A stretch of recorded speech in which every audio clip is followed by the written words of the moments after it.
Bonjour, je m'appelle Nine. On dit de moi que je suis une pipelette et je peux pas vraiment le contredire parce que je parle en continu, même quand je suis seule. Mes parents ils m'appellent la radio depuis que je suis toute petite. Je suis quelqu'un d'assez moqueuse et rigolote, mais je déteste quand on se moque de moi parce que je suis très susceptible. J'aime qu'on pense de moi que je suis singulière. J'aime pas trop suivre les courants et je trouve que c'est toujours quelque chose de positif quand on dit de quelqu'un qu'il est différent. Je touche à plein de matières différentes depuis que je suis toute petite, je suis assez créative. J'aime pas être dans l'attente, j'aime bien prendre les choses en main, ça va avec mon caractère de déterminé. Et je suis quelqu'un d'assez solaire et sociable aussi. J'aime bien rencontrer des gens, leur parler, voir leur point de vue sur l'actualité, la vie ou leur petit monde, etc. J'ai 18 ans et je trouve que c'est un âge assez particulier parce que c'est un entre-deux, on ne sait pas encore si on est des enfants ou si on est en train de devenir des adultes, mais je trouve que c'est un âge qui me correspond bien parce que j'ai toujours été caractérisée par mes changements constants. Par exemple, j'ai jamais compris le principe d'ipséité, qui est le fait d'être soi-même sur la longueur. Moi, j'aime bien me rendre compte que je change et me dire que la personne que j'étais hier ne sera pas du tout celle que je suis dans une semaine ou voilà.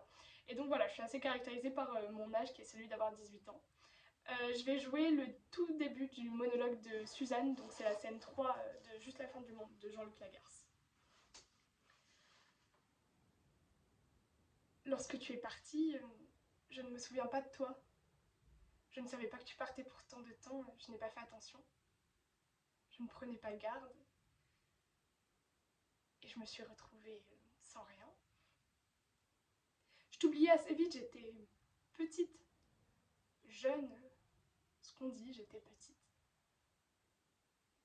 Ce n'est pas bien que tu sois partie. Partie si longtemps. Ce n'est pas bien et ce n'est pas bien pour moi. Et ce n'est pas bien pour elle. Elle ne te le dira pas. Ce n'est pas bien encore d'une certaine manière pour eux, Antoine et Catherine. Mais aussi, et je ne crois pas que je me trompe, mais aussi, ce ne doit pas, ça n'a pas dû, ce ne doit pas être bien pour toi non plus. Pour toi aussi. Tu as dû parfois, même si tu ne l'avoues pas, jamais, même si tu ne devais jamais l'avouer, et il s'agit bien d'aveu. Tu as dû parfois, toi aussi, ce que je veux dire, toi aussi, tu as dû avoir besoin de nous et regretter de ne pouvoir nous le dire. Ou plus habilement encore, je pense que tu es un homme habile. Un homme qu'on pourrait qualifier d'habile, un homme plein d'une certaine habileté.